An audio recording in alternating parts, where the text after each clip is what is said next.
Welcome, everyone, to our Tuesday live coffee chat with Jack Spirko. We moved a little earlier today. Jack, will you tell us why in the world we're live at 9 in the morning and not 12:30? I think it's a pretty important reason. Because I had to juggle some scheduling around, and I've started this new initiative that's a production of the survival podcast called Bitcoin Breakout. And I booked Guy Swan. And so I have him today. He's the founder of Bitcoin Audible. He's been in the space since like 2011. Really huge name there. And I booked, well, Dorothy booked him for noon because I said to. And then she said, hey, you know that's Tuesday. Do you want me to change it? And I went, no. Nicole and John will be much more understanding. So that's a pretty big win out of the gate with a new initiative. And then I've got on Thursday, I've got Natalie Brunell, who's a equally big, huge name in the Bitcoin space. So I've got a busy week, and it's going to be all interviews. I got that. And then Wednesday, I've got an interview on financial independence. So it's going to be an interview show week on a short all about week. Money this week. It is all about money. Money. You prefer interview? Do you think is that easier, or is that a more fun show? I think I get a better show out of interviews. I think it's easier to do a standalone. Okay. Right? Because if you've never had like these guests, like all three of them, like I know who I'm getting. Sometimes you take a chance on somebody and then you're like, oh boy. Oh boy. I'll be editing that. You're like, I could have done that subject better alone. But I think 99% of the time I get great guests, and then it's great. But it's more work. There's logistics. Like, what time do I start my standalone show? When I'm ready. Like, you have to schedule a guest. So it's all, I don't know. Yeah, it just depends. I can usually tell by the questions they've put in if it's going to go well. That's why we do know that. them. Because, like, you get the half-assed questions where they don't actually have a shape to them, and they clearly just wrote the questions pissed off at you for asking them to ask questions. Yeah. Yes. Like, I could tell you're pissed off about it, but, like, literally I am giving you the ability to make the best interview, get you the best mileage you've ever gotten in your life by saying, give me 6 or 8 questions, because it guides me where you want to go. Like, what better power rather than random, I hit you with questions out of the chute. Yeah. Well, it also is like, okay, if I don't know you, it's your pitch, right? And I don't know if you've noticed this, but what I've noticed is the bigger the name, the more they don't want to do the questions. Yeah. And it's like, okay, do you have something to sell? Yes. Would you like a good brand experience on my show? Yes. And I would like to know what the fuck you want to talk about. And the whole reason I came up with that form that you use too now is years and years ago, I had Ron Hood on the show. He was like a brother. I mean, we were that close. We talked every day. And like 5 minutes into the show, I could tell like what I thought we were going to talk about was not what he thought we were going to talk about. And we worked it out. But I'm like, if somebody I know that well, I can have that experience with, then it could happen with anybody. So that's why I instituted the form. And if you want to get on the show, fill out the form. Just saying, like Ron Paul had to fill out the form. All right. John McAfee was going to be on and he wouldn't fill out the form. Therefore, he did not get on. And unfortunately, he's gone now. So he had his chance. That's probably what happened to him. He didn't kill himself, though. He did not kill himself. No. He died of failure to fill out the form. Yep. I have a crazy John McAfee story that I'll give you sometime. Okay. You don't want to tell it now? No. Okay. All right. It's one of those stories. John, what's the latest news from Panic Prepper 1? I haven't even watched our last Panic Prepper 1. I couldn't even tell you. We were filming on Friday, and I'm like, I'm not feeling this. I don't think I'm doing Panic Prepper 1 anymore. So I don't think I'm doing social media. I haven't done any social media stuff really in 2 weeks, and I can't say that I've missed it. Has it missed you though? I wouldn't know, because I feel like I'm being a pussy over it. I'm kind of butthurt about it, and I don't feel that I'm getting anything in return for it. When I turn the camera on, there's tons of people there, but they're not leaving comments, or at least not that I can see. And I can do a lot of shit with 2 hours out of my day. So I don't know. I have about $6,000 every week into social media, and I don't see any return for it, none whatsoever.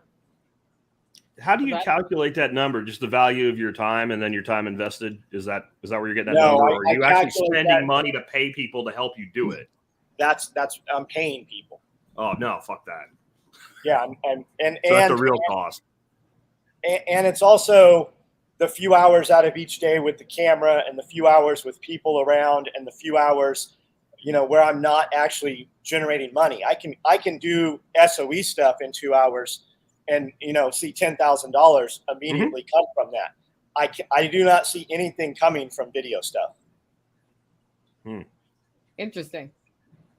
So what you're saying is we shouldn't just put $6,000 into video production if we're getting nothing from it. Well, I mean, we were. I don't know where it went, and I don't know how to maneuver around it. Yeah. Are you getting shadow banned, do you think? Yeah. I mean, people say that all the time, but fuck yes, we're shadow banned. I mean, yeah, it's absolutely insane. People can't even comment on videos. People watching the video live, not in the chat, or are you saying comment below? Like, yeah, they can't. Or both. They physically don't have a bar to where it just goes away. Yeah. Yeah. So a friend of mine just launched a tech magazine that is focused on tech policy, focused on what's happening with a liberal-dominated tech platforms, with the goal to expose shadow banning, people getting censored, and to highlight new companies that are coming up with alternatives that are more free speech oriented. She's maybe looking for people to interview who have experienced negative outcomes of having the wrong opinion. So I should link you up. It's Sue. Actually, Sue Zoldak from my event. Cool. Yeah. She just announced that yesterday. So hopefully she'll do well with it. Yeah, that'd be awesome. Yep. And yes, everybody give John some comment love. Like right now on this live, there are 95 people. There's no reason. And some of those, I mean, it's across 3 channels, but yeah, everybody put a comment in, talk to each other, that sort of thing. Yeah. Tactical says the only weirdness like that I've seen was on John's channel. Yeah. I got unfollowed. Like I subscribed to him and I got unsubscribed. There's people that have had that happen a dozen times. Yeah. I've had that too. I had a listener send me a screen capture video, subscribe, turn on notifications, refresh, pull my channel back up. You are not subscribed to this channel. Yeah. It seems like it's gotten better lately. I don't know why for me, but I think it kind of runs in cycles. Whatever they're pissed off about at the moment. I'm actually surprised that I'm still here. Not because I would voluntarily leave, because I've been to the 2 strikes limit like 3 times in 5 years. I'm surprised we're all still here, Jack. Yeah. I'm surprised John is still here. He got that week ban. You got a week ban. Oh, I've had week bans. I've had 2 week bans. I've had many bans. It is what it is. It makes me wonder if we're going to see, like, maybe it's going to be worth starting to use these alternate channels a little bit more, and maybe new alternate channels. Like we've talked about alternative social media like MeWe and whatever. And I don't know, it only seems to be going so well, but I've been like playing with Fountain, which is dedicated obviously to podcasts and Bitcoin Lightning this week. But I can see that turning into a full-fledged way for people to communicate with each other with zero censorship, because it's a closed system that can't really be manipulated. And it's literally being funded by the people who put the content into it. So the content creator is the product, right? Or is the customer, I should say, versus like here on YouTube, we're the freaking, we're the freaking product. So we're being sold, right? And all the people, all their data is the product. We're like inside that app, it's all value for value exchange. I don't know, it's been pretty cool. I don't know if you've tried yet. I put the breakout in its own feed, put it in there. Yeah. And there's a thing where you can do clips, so you can promote yourself with little clips. But then as a content creator that owns it, you can throw $50 at it. Yeah. And then you're getting people to hear your content for a minute and a half, and they're getting 35, 40 sats for it, which is pennies, right? So like I did that and I picked up like 70 new followers just over 4th of July when everybody's, drinking beer in the pool or whatever. Yeah. The other thing is you can take those clips and the Josh, the butcher, the free market or whatever. Yeah. Undergrad. I don't remember what he calls himself. He takes those and puts them on TikTok. Mm-hmm. You can put them anywhere. Yeah. Right? I mean, it's, and that's what's beautiful about it. What I did tell the Fountain dudes, and I know they're working their ass off because they're trying to get caught up. They're having more success than they planned on, I think. Yeah. But when you do the clips, the way it works, and this is cool, John, I think you'd dig this if you had a podcast. Well, we can get him audio from this. We can get him a podcast, right? So when you hit clip, it transcribes the entire freaking podcast. It takes like 5 minutes to do it, and it's all in text blocks. And you just scroll through it and pick the text blocks you want, and then form that clip out of those text blocks. Then you add a description and hashtags, and then you publish it. And then it's available in the app, but it's also available in browser. So you can get a link and you can share it on anywhere else. You could send it out an email. You could do whatever you want with it. But to me as a content creator, like my goal is give me 2 minutes of your time talking about something you like, and I will make the sound of leaves falling entertaining for you. And then you'll become a subscriber, right? So the fact that I can buy that for less than a penny a person, like, I think that we're going to have whole new ways to leverage what we do. And this is just the most exciting one so far. There's some little buggy things in it too, which is why I haven't really hit it hard with promotion. Like, since you can listen for money, they have some sort of a limit on how long you have to be active before you can withdraw money, so that they don't have the swarm of bots coming in like we have here.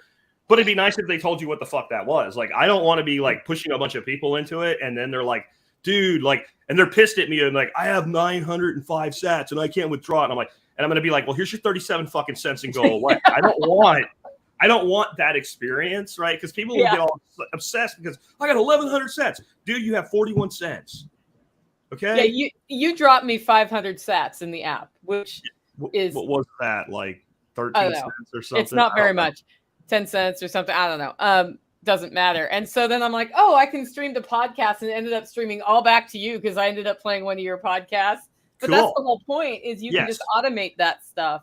I would love it if they would say, 10 sats a minute with a cap of 500 per podcast episode or something, so I could put a cap on it. Yeah. But, guys, what we're talking about right now is it's an app called fountain.fm, and you go to fountain.fm to get the right link to download it. It integrates with the Lightning Network. So if you listen to Jack talk about Lightning, this is the skin that makes it easy to use Lightning. Just sort of like Strike does that, but from a podcast standpoint, where we've dreamed about a tipping environment or value for value exchange. And then I know when I went to start setting that up, it was right before Self-Reliance Festival, and there were too many steps.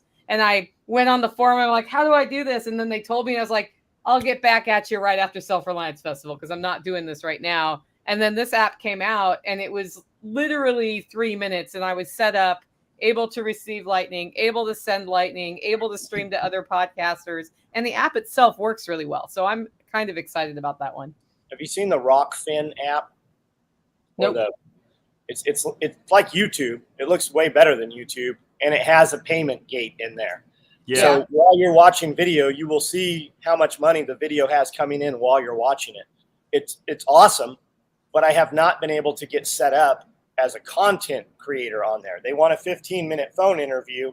Yeah. And I've put the phone number in, but nothing ever comes of it. So I don't know how guys are getting on there. I talked to them because a listener said you should get on there. And here's the deal with it, though. So the only way you make money is you must charge people for the privilege of viewing your content. Got it. And in my world, that's kind of like, I was like, okay, guys, I don't have time for another thing if that's how that's going to work. You don't have a monetization program. And I don't know. I think it'd be cool if somebody had that model and said like a membership to see all these creators is $5, right? $5 a month. It's like a Netflix subscription, a mini Netflix subscription. And then there's a back end that at the end of each month just takes all the hours, kind of like YouTube Red does, if or whatever the hell it is, premium or whatever. I make a little money on that, but kind of the same thing, but a completely dedicated platform like that. So it's $4.99. So you're not going to have a whole bunch of comments, spam, and bots and shit because it costs you something for every account, right?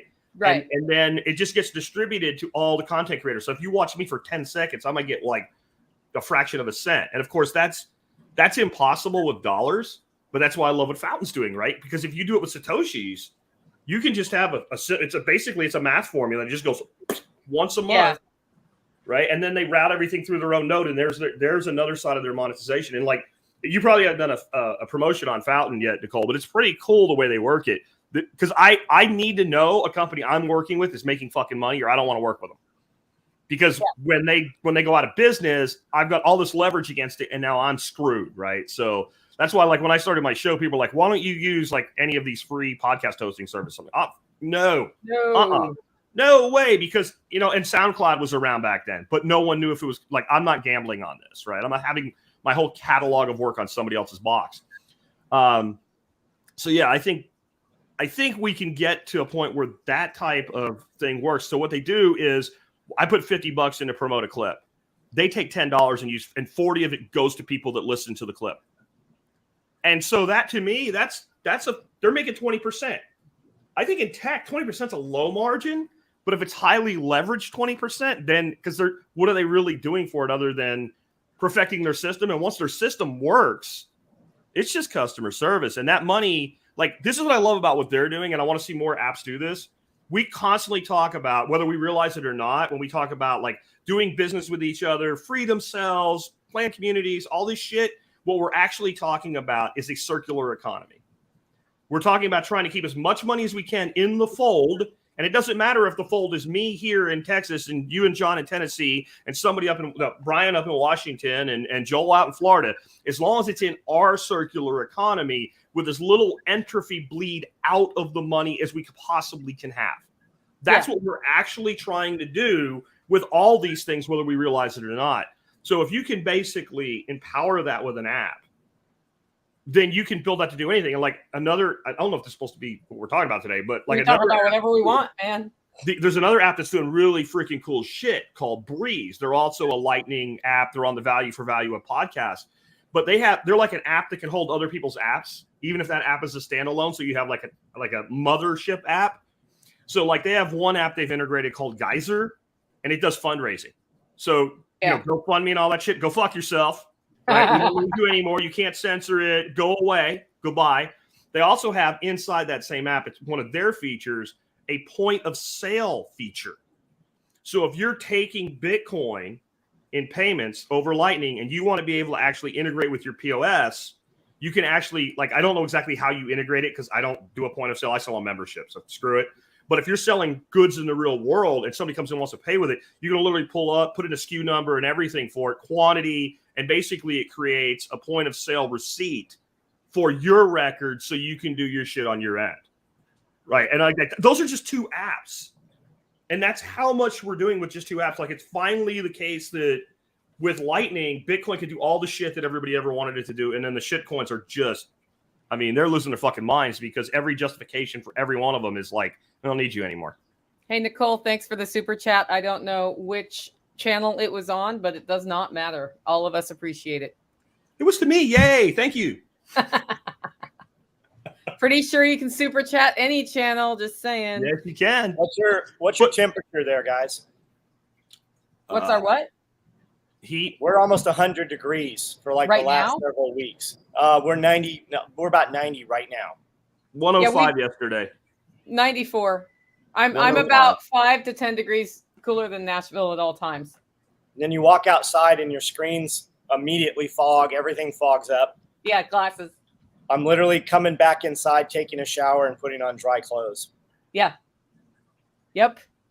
It's been insane. I time my garden time either super early in the morning, so I've already done garden time this morning, or after 4:30. It's still miserably hot, but it's a whole lot less miserably hot than when the sun's beating on me. But It's been, my AC in my house is not keeping up very well. We have big news here, though. The Roasting Shack got a 22,000 BTU mini split installed this weekend. So now when I roast, it's not also 20 degrees hotter in the Roasting Shack than outside. So what is the temperature while you're roasting now? I don't know. We'll find out today. 97. Like, I have somebody else roasting right now. It was 120 to 130 in there on hot days. It was terrible. And I'd like roast and then run outside, and it kind of felt good outside, even though it was hot. Yeah, it was awful. Yeah, I'm trying to bought like a little miniature, high efficiency, very, very quiet window unit for my office because, one, I don't hate money, so I don't like paying to cool the whole house down to where I'm comfortable. But with the way this old house is, if I actually kick the air up enough so that it's comfortable in my office, the freaking kids are freezing.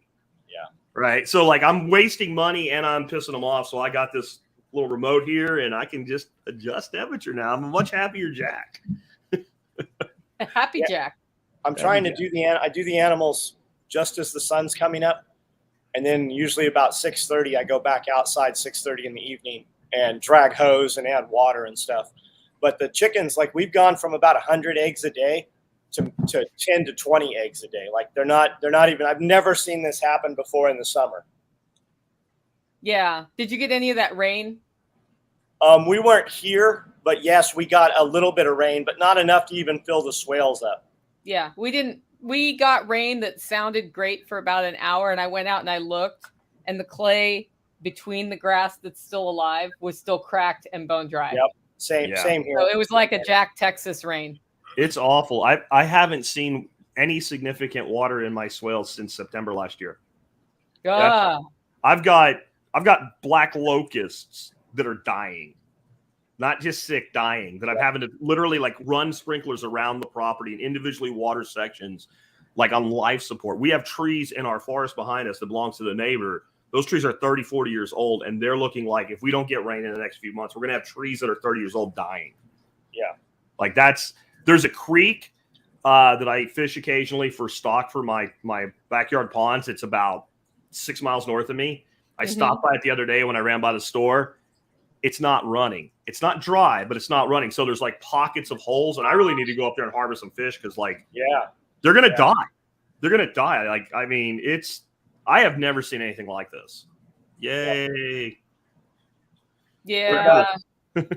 I've got hundreds of poplar and willow trees. Luckily, they're all on swales, so I can water them all within about 20 minutes. But I've got another 300 sitting here in boxes, and I've got another 100 out in the kitchen that are growing, just sitting there bare root. But it's not even worth putting them in. Like maybe we can wean them through and just keep spraying them with water, and they'll kind of grow in the bags. Yeah. But if we put them out there, it's going to toast them. What I like about what you did, what I saw when I was up there, is the way you have that fodder section. It literally is like you could put one freaking whirlybird, and you can water the whole fucking thing. And that like seems the crazy density to plant something like hybrid poplar or willow because they can be such big trees. But as a fodder system, it's freaking great. And then so what you've done, and now you create apocalypse-proof feed, right? Because with that giant-ass lake, you could conceivably run a line and have a solar pump. Yep. And you could irrigate from that pond, right? I mean, yeah, we absolutely can. We actually pump water uphill so that we can move it downhill should we need to. Yeah. The beauty of that system is you drop a hose in the first swale and it'll just overflow and cascade and fill them all.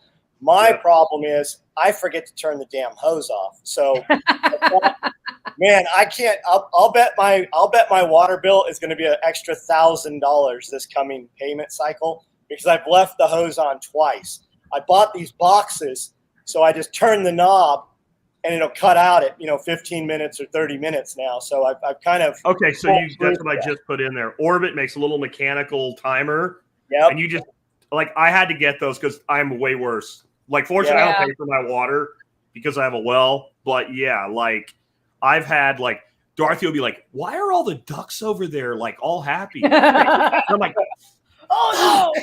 So I turned that on last night. It's 8 o'clock in the morning, and I've literally at least that shit'll grow now, I guess. So I laughed so hard when John said that because literally yesterday I'm topping the aquaponics system. Tactical walks in. He's like, "Why do you have the hose in the ebb and flow bed?" And I was like, "Oh no, it's gonna overflow." He's like, "Oh no, it already overflowed." We're past that, right? I've had because I leave the hoses on, right? I'll just kind of I have a cutoff valve between them. I'll run 100-foot sections. So I'll just cut the section off I need and use quick fits so I don't have to pull 300 feet of hose. My fittings are failing this year. I'm having I have coming off of a frost-free faucet, I've got a Y with springs. So when I pull on them, I don't torque them. I've had 2 of those things actually fail while the thing's on. So, I mean, you've got hours of water just running where those fittings have literally just failed. I've never seen it happen before. Yeah, I have a lot of fitting failure too. My water's really freaking hard.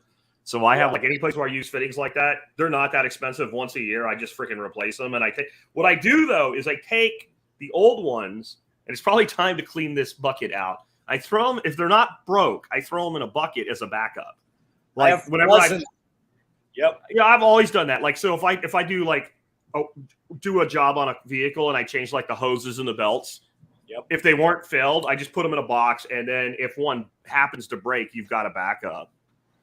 Yeah, we got buckets full of stuff like that. Or when you buy shelving units and they've always got extra hardware, we save all that shit. And you'll have a new guy come in and he's cleaning and trying to, be of use. Shit. Can we get rid of this? No. Fuck. No. What happens when the day comes when you can't get it? We went to 3 Lowe's, we went to 2 Home Depots, Tractor Supplies, and Walmarts all a couple weeks ago, and we couldn't get those hose fittings, those like 5-inch hose fittings with the spring. Nobody had them. They all come from the same hardware company. They set out this big cardboard box, rip the top off, and it comes with so many of each fitting. So every single company is getting them from the same company, and they're not here this year. Yeah. I just bought a bunch of just the hose and repair stuff. Yep. Because that was gone for a while, and I found a new supplier where I can get them for like 20% of what I used to pay for them. So I ordered like 3 packs of them because, they fail too. They get, and on those, like, this is one of those little things that you learn the hard way, because the problem with learning from experience is life gives you the test before it gives you the lesson, right? That's so the ones that have a little like hose clamp and you tighten it, they work great.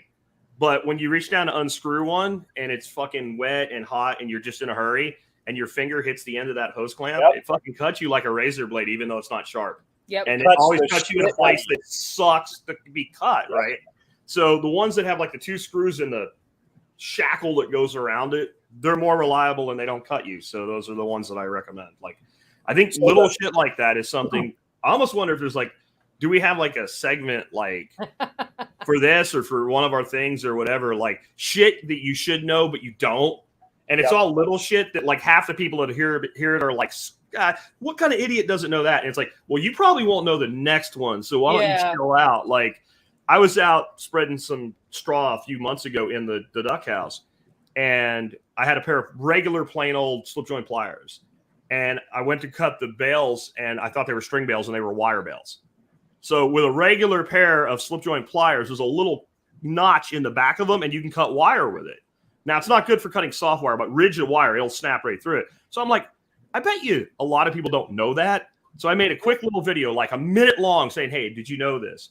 And I got a complete mix, like 50-50 almost, of you're an idiot if you don't know that. And like a whole bunch of honest people going, I was today years old when I learned that you could do that. And I didn't know that until I saw that. Yeah, I watched it. I didn't know it.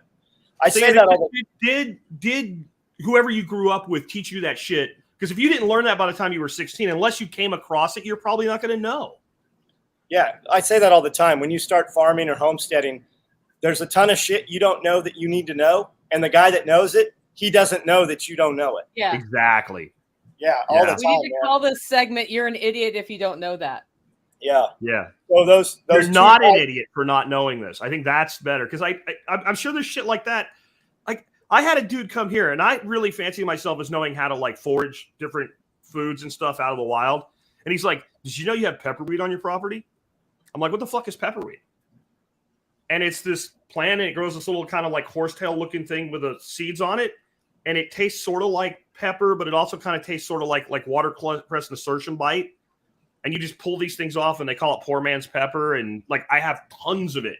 So I've been living here with it for, I think, 7 years at the time that the guy showed it to me. So everybody doesn't know something. And that's a simple thing. But again, now you got another, and it's like high in nutrients and shit too. So like, it's a supplement. Like, there's so much shit to learn. Like, I think the smarter you get, the more you know how stupid you are.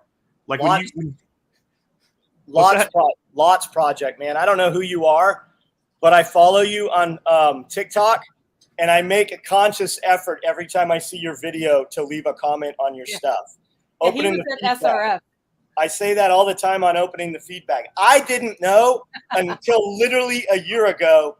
You open a feedback from the right side, and it always opens. If you open it from the left, it does not unchain. No. Do you know why that is? It's because they use a hand sewing machine that suspends from the roof, and they run across.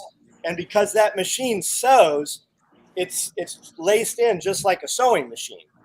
I didn't know that until literally a year ago.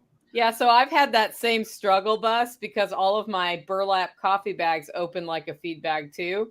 Yep. And for me, it's like, is it the 1-string one or is it the 2-string one? And then if it's the 2-string one, it's like 10 minutes while I figure out which stupid string to pull. And then you don't want to cut them because you want to be able to use those burlap sacks. Yeah, once you cut the string itself, you're cutting all the way through the string, and you're getting little bits. It all comes on. Then you can make ghillie suits out of it. Yeah, for sure. And then I saw the thing about the hose fittings. Right, I use 3/4 inch hose. I want to move water a 1/4 mile away on the property. When you buy a 3/4 inch hose, it's impossible to find a 3/4 inch adapter to repair it with. So you've now taken your 3/4 inch hoses and turned them all into 5/8. They're all stepped down, every one of them. And then dragging hoses with those repairs. I got a velociraptor out here, and his favorite thing to do is eat hoses. I have a 100-foot hose with like 10. The guys put it all back together. So I've got like 10 adapters. The hose clamp ones cut the shit out of you. That's what's going to kill me in the apocalypse is the infection. From a hose clamp. The big ones that are smooth, though, when you're dragging them, they catch on everything. Yes, they do. If you have to come around a corner. I actually had one pull apart this week. Yeah, I would say I actually, for the couplers, since you don't fuck around with them, I use the old style ones with the clamp because I'm not worried about it there. Yes. It's where it's by the fitting, because that's when you always get cut. You go to unscrew it or screw it on, and I don't know, man. You just touch it, it cuts into you like an empty knife, man. It's just Yep. And I got a question. Your fingers. Ugh. I got a question for Survival Punk who's commenting there. Okay. Dude, why haven't you filled out the presenter application for the October Self-Reliance Festival? I'm just wondering. Ooh. I know that, dude. Where the fuck have you been, man? I hope that you're living life on your terms, man. Where the fuck? I'm just saying that there's the link because we're making decisions this week. Yeah, I like that dude, man. I used to run into him in Nashville. I would go out of my way to say hi to him when we were in town. Yeah. I'm pretty sure he was to my place in Arkansas, if he's who I think he is. I don't know if I've met him or not, but I've emailed with him before. I think he was on your show. He used to work for Walmart. Yeah. Okay. If that's who he is, then it's him. That's what I'm thinking it is. James. Wouldn't he make a great presenter his own forum and everything? Festival? Yeah. Oh, heat shrink over hose. I like it. Good idea. That's a great idea because it always kind of drips there when I repair it. Just a little bit. I'm more thinking what John's saying, though, because when you're dragging it, it catches shit. Like in my aviary, I got cross joints. And I had a baby. How's your body? Have you recovered from the baby?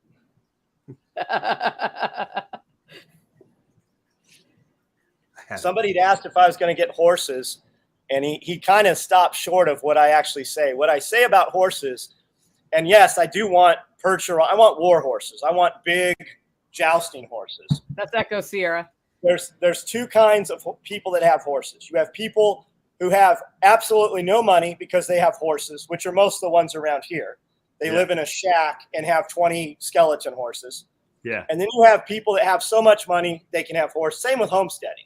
You have people that live in poverty because they homestead, and you have people that have so much money that they can have a badass homestead. So I want to be on that later version of that, right? I want to have so much money. I want horses out front. I want zebras and giraffes. I just don't want to have to go out and take care of zebras and giraffes. I just want to walk out. Like, I want a greenhouse so big that I can grow coffee and bananas and have parrots free flight in the greenhouse. But the truth is, I'm going to have that, but I'm only going to visit it twice a year. I'm going to see it every day when I drive up to the property, but I'm not going to sit in the hot ass greenhouse. I want to have people that are curators. Like, when I had my reptile collection, we had thousands of animals. Like, I had 2 full-time snake guys. Nicolas Cage's snake guy moved from Las Vegas to work for me for 3 years here. So I started a ton of that stuff because I want it. And then I realized, hey, we've spent $250,000 over the last 3 years in this and have profited none. Yeah. So I still don't have horses, to answer your question. So, follow-up question to the horse question, since we're on that topic. Any good uses for horse manure? Because no discussion with Jack Spirko and John Willis would be complete if we do not discuss poop. Go. Yeah. Like Nicole said something that's stuck with me for the last 2 weeks. She's like, I handle all this shit. Like, you need a shirt that says that with your hands with like shit on them, different types of shit. Horse manure. Would I use it? Yeah, I use a ton of shit people say not to use. Like this whole property, all the soil was built off of road abatement, cut down where they've sprayed and stuff. Over years, it will absorb and it will pull the toxins out of the soil and stuff. I know that a lot of straw and hay has a spray on it. And I know that a lot of times when animals eat that, it passes through. So when you go to grow in it, shit won't grow because it has an herbicide, even though it was given to animals. Now, I guess the question is, how fast do you have to grow? Because I've got shit growing everywhere here. And when we stepped on this property 7 years ago, it was rock. I mean, it was a gravel pit. So everything's doable. How fast do you want to do it? And also keep in mind, I think we get stuck on a ton of shit as an excuse not to act. Well, This isn't the best, so they just don't ever do it. They like to have the conversation. They don't want to get hot, sweaty, and dirty and just do it. I think if you compost it, a lot of these concerns go away. I think Paul Wheaton has done a great service to humanity, but he has completely created people totally freaked out about everything, everywhere, unless they did it themselves, which most people don't have the things to do it themselves with. So to me, horse manure is a giant rabbit turd. It's compositionally about the same thing. Imagine where Paul's place would be right now if they could use plastic. Or plywood. Yeah, or even plywood. I didn't even know the plywood. Yeah, you can't use plywood. You can't use dimensional lumber from Home Depot. You can't use pressure treated wood. Like, I mean, that's fine if that's what he wants to do, but Jeff Lawton, who I trust Jeff Lawton's composting advice probably more than anybody else in the world.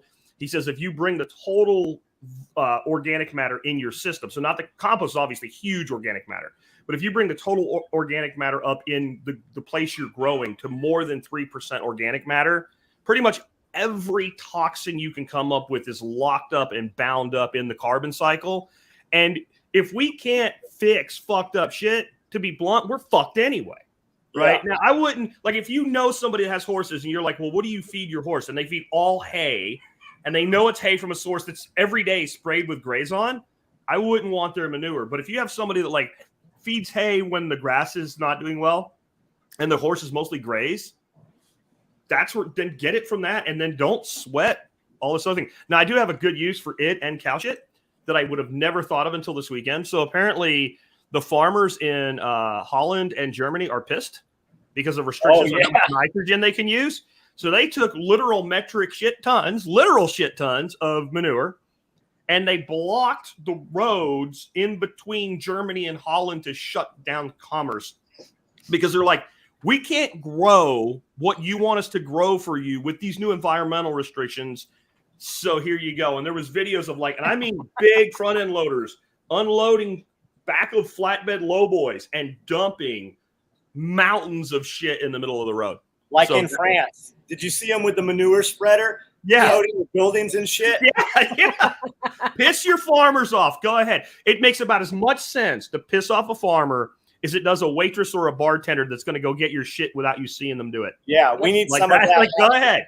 We need some of that in the States. Yeah. Well, I can share a real horse manure story from early years in the holler where I had a garden and didn't have access to any of the great rabbit poop I have now. A friend of mine had a horse. I got a truckload of horse manure, put it straight on the garden without composting. It did not kill a single plant that way because it was too hot.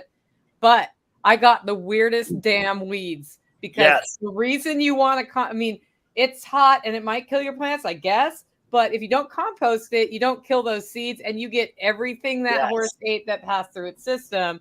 And so I created a bad weed problem for myself by not composting it first. But it makes great fertility additive to your soil if you compost it first. That would be my thought on horse manure. If you ever want to do a compost show, Jack, you have access. You might not realize it, Billy Bond and William from Perma Pastures Farm. You met them here. Yeah. William lived for 6 months with Jeff Lawton. That was his protege. And like, those guys are the compost masters, man. And he went to Australia for 6 months with Jeff Lawton. Billy's going to be on the show within the next few weeks. Good. It's awesome. 5 weeks out. I don't know, wherever Dorothy booked him, but I booked him as soon as I met him. And we at least tentatively have an agreement that he's going to come to my workshop in November. So those guys, you know, when you meet somebody, you've been doing something and you're going down this course for 10 years, and then you meet somebody and you just mesh. Mm-hmm. And then you find yourself thinking, when you do things, how would Billy do it? What would William think about this, right? When you have somebody that's not even present and they're in your mind, you know you've met the right person, right? You know that there's something there. Yep. Billy and I figured out, we hung out in the same bar together. Yeah, and I was there. I think we know what each other looked like back then. And we're not sure, but we're pretty sure that we were like, we literally drank a beer together at some point in our past. I think I'd like to introduce you to people like that, Jack. Yeah. Yeah. I appreciate it. That was good. I'm actually thinking this year, I'm going to take a little bit different approach with my workshop. I think I'm going to give presenters, there'll be less presenters, less topics, longer time. Nick, I'm going to have present on basically independence from the feed store. Yeah. And I'm going to give him a 2-hour block to do that. And I'm thinking if as long as Billy and I can work out the time frame right, I'm going to give him like 2 hours on his shit and make it more intensive on individual things and try to up the quality of the material. Because both of those guys are freaking fantastic. Nick was just here for another weekend. He had consults all over around me, so we put him up in Nicole's room. I get to steal 20 minutes of Nick's time because anytime he's in town, he wants to stay here. Yeah. So I'm like, absolutely, you can stay here. And then I have to make sure I know what his schedule is so that I can snap. Hey, come look at this for a minute. 10 minutes here and 10 minutes here. But that's how that fodder system happened. He happened to be here. And I said, hey, Nick's going to be here. Bob Lester came here to drive the tractor. And Nick was here for 5 minutes. And then 6 weeks later, he sees it. He's like, yeah, that's perfect. So we just got lucky that he needs to stay here. Yeah. Well, and I get questions all the time. Do you have somebody you can recommend as a permaculture consultant? And I'm in whatever state that's far away from Louisiana. And I'm like, you're just not going to get a different answer because everybody I've referred to that actually takes work has made my people who I've referred to them unhappy. I have some other people I would recommend, but they're not taking design work. I'd recommend Ben Falk. He's not taking design work. I'd recommend Bill Wilson at Midwest Permaculture. He's not really taking design work, right? And people that are taking work right now are busy, and people that are good are really busy. And he's that are good now. The price went up. Yeah.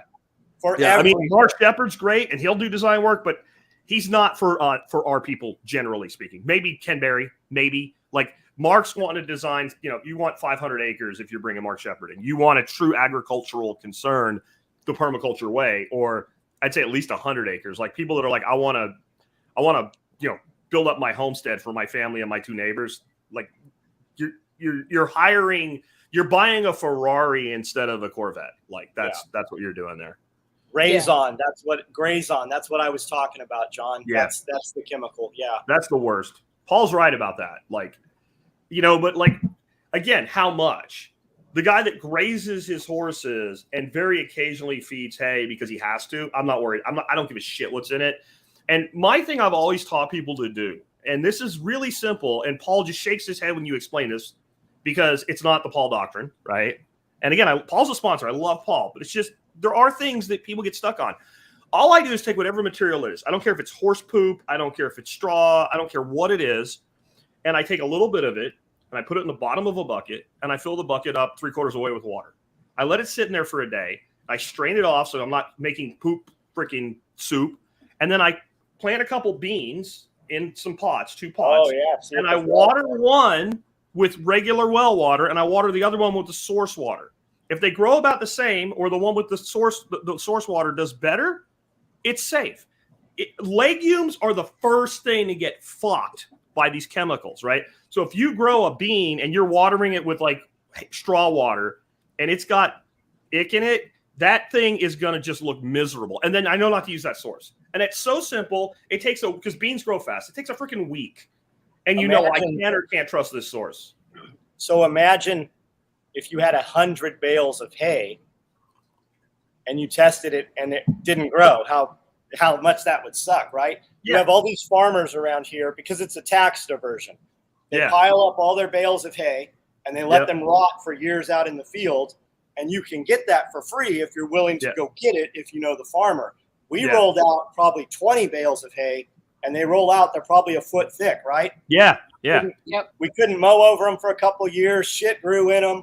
It was a moldy, nasty mess, but it became dirt. Like it rotted down. So it worked. I have a real funny horseshit story. We have this old man pull up here. Looks like Amish. You know, he's Mennonite. He's driving this broke-ass red F-150, has no reverse. He would pull up here and we would have to push him back to get him going. So he brings these bags, these big like white burlap bags. They're not burlap, they're fiber. And he's like, I've got this horse shit from the Amish. And I'm like, okay, how much do you want for it? So we buy a couple bags and about a week later, we have them in the feed shed, don't think nothing of it. A couple weeks go by, he's like, I can get 100 bags. I'll give them to you for $10 a bag or whatever it was, right? Yeah. So I cash this guy out, and I have the guys. It takes like an hour to unload all these. We have them full in the shed. A couple months go by, and the guys are like, hey, this horse shit is really in the way.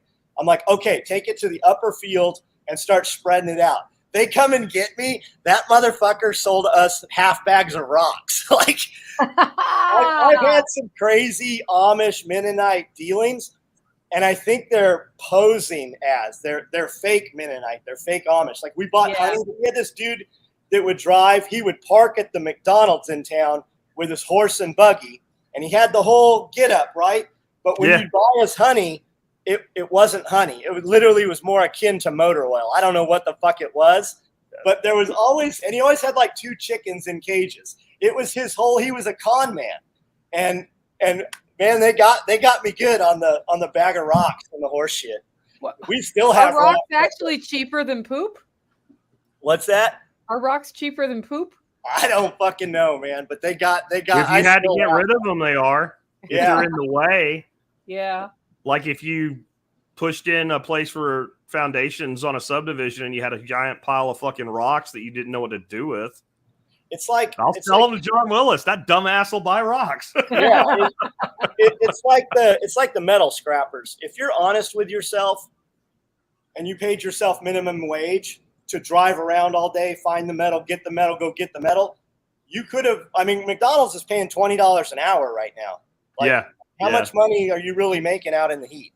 I do know a dude that makes money doing it, but he's got all these other contractors that do shit like. The way I met him is when my fence got fucked up and a guy plowed through 200 feet of my fence and it had to be right. So the guys that do the fence work come in, they cut it all up into pieces, and then Metal Dude just shows up and picks it up. So he's not driving around.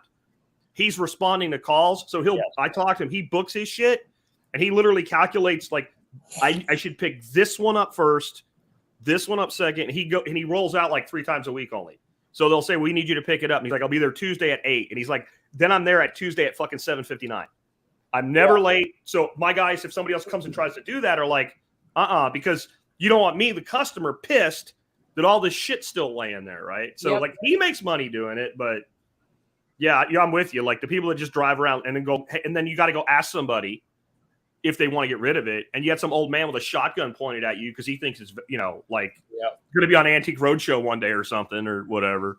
My man right there, STOS, that's a good dude. You had him on the show. Yeah, he said Mennonite gypsies. Speaking of gypsies, have you ever had the dude walk up with the fake Rolex and the suit that doesn't really fit, selling asphalt? Oh yeah, yeah. We call them Irish gypsies, I think. Yeah, he's like, I can put in. I've got a little bit of asphalt left over. That's all the same shit. Yep. $2,500, and then as soon as they get the $2,500 on the ground, they're like, "Oh, we've got a little more. It's raining. It's raining. It sounds like hail." And then all of a sudden they show up and they can give you some more asphalt for another $2,500. Yeah. Like we had a guy do that here, and I almost shot the mother fucker because I have that big gate that I have in the front, Nicole. So I just opened it. I'm getting ready to drive out, and this fucker comes flying down my road, realizes I'm there, almost freaking hits the fence, and cuts in and cuts me off from pulling out of my own gate.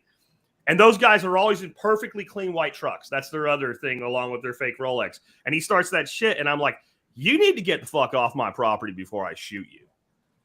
And so he's like, well, I know what you're going to say, and you need to get the fuck off my property before I shoot you. So he goes down the road to the dude I buy a cow from every year or two. And like he's sniffing around down there. And I ended up chasing him down the road and taking pictures of his fucking plates and shit, just so he knew that I had done that. So he'd go somewhere else. But he was basically scouting the whole neighborhood. Like, that's a scam. Yeah.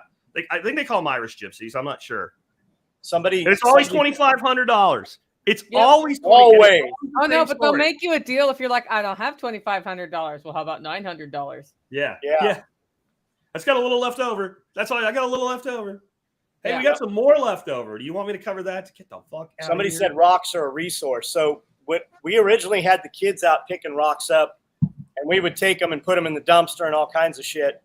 And now I need rocks all the time. If you have animals, they're constantly digging, and you use rocks to keep them in their pens.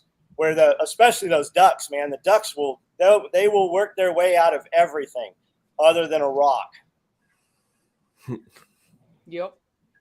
Okay, before we went live, we talked about how do you approach a content creator to, I don't know, get an interview on their show or do something.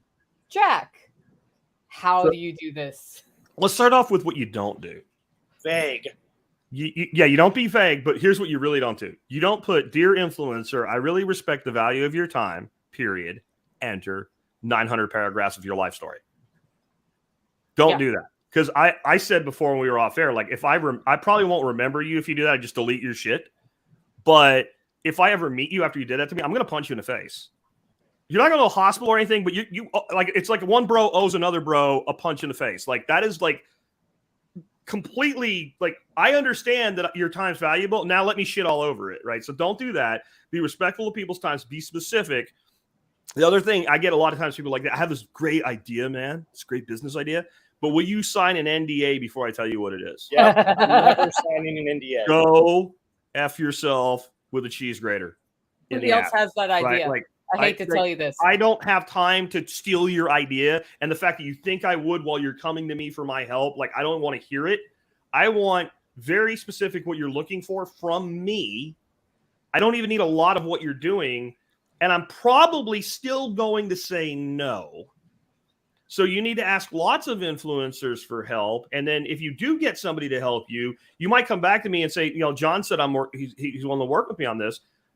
Oh, really? Right? Like, then I might be I might take a little harder look, and I might say yes the first time too. I say yes all the time. I say no all the time. The reason we say no is isn't because we don't like you. It isn't because we don't think you have a good idea.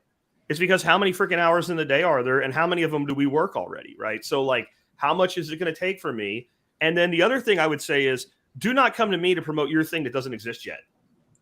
Yep. Like, I'm not leveraging my brand that I spent 14 years building to sell your thing that's not a deliverable when you want me to do it. You better have some people that are already buying using whatever your thing, if there's a thing involved. If there's a legitimate, like, when I do this for you, people are going to buy into it in some way, and if it fails, it's going to hurt me. I'm not going to do that. I did it early because I wanted to help everybody. I am very stringent on that now. Like, mine is I don't like you. Not really, but I fast won't like you. 3 bullet points, and only if you can't do it in 2. Tell me what the fuck you want, and tell me why I want to do it, right? We get hit up all the time on the NDA thing, and when I'm like, no, we're never signing an NDA, and they tell you anyways, 9 out of 10 times, I've got it already sitting in a bag. We already built it. Will you do this thing? No, nobody wants it. Well, what do you mean? Well, 35 years in business, it doesn't exist still. That's because nobody fucking wants it. And then the other one is, hey, I really love your stuff. Really? What do you love? Because I don't recognize your name. Where have we interacted, right? Yeah. Where are the videos? Oh, that's... Hey, can I test this thing? You have 500 subscribers on your YouTube channel. I've been in business 35 years. If you want to do some testing, buy some shit, make an awesome video. And if the video is awesome, I will share your link, which is going to expose you to over 1 million eyeballs.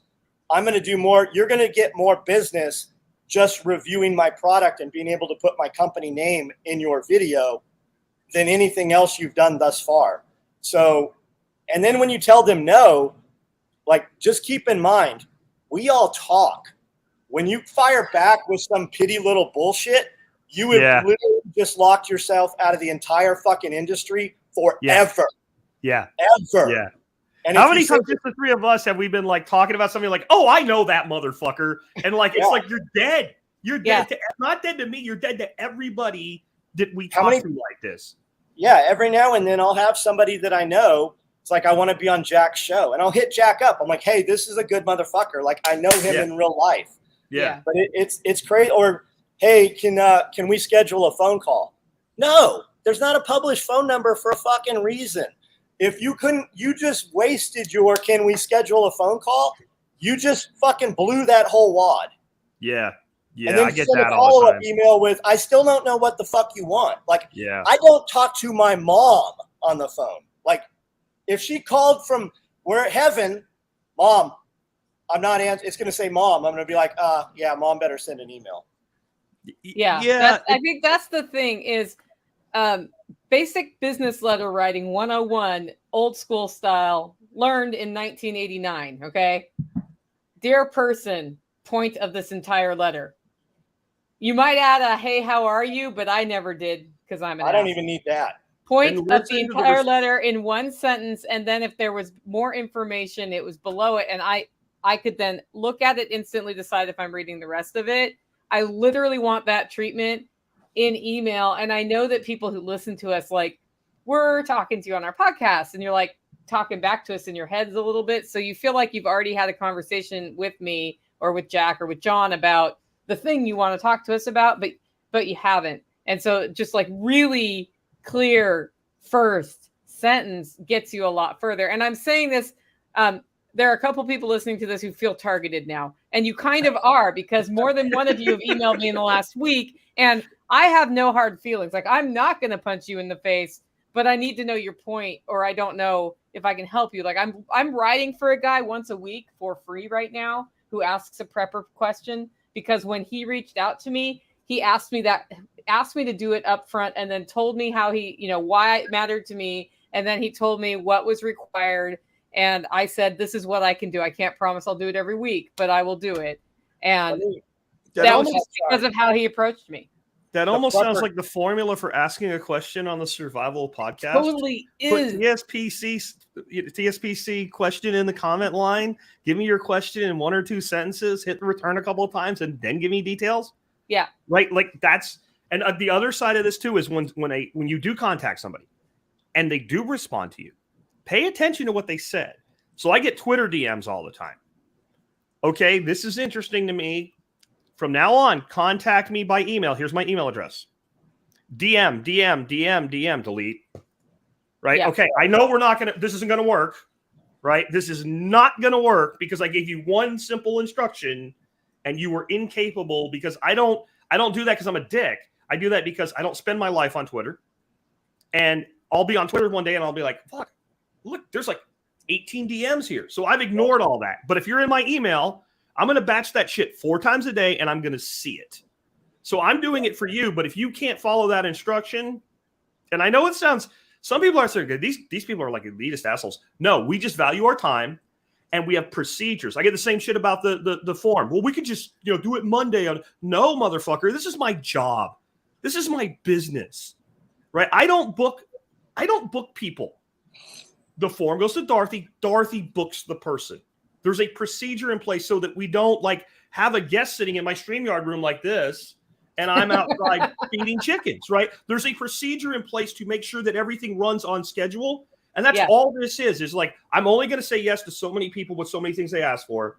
And then it has to fit into a procedure so that like, I don't commit to you, I'm going to do a thing, and then I don't do it.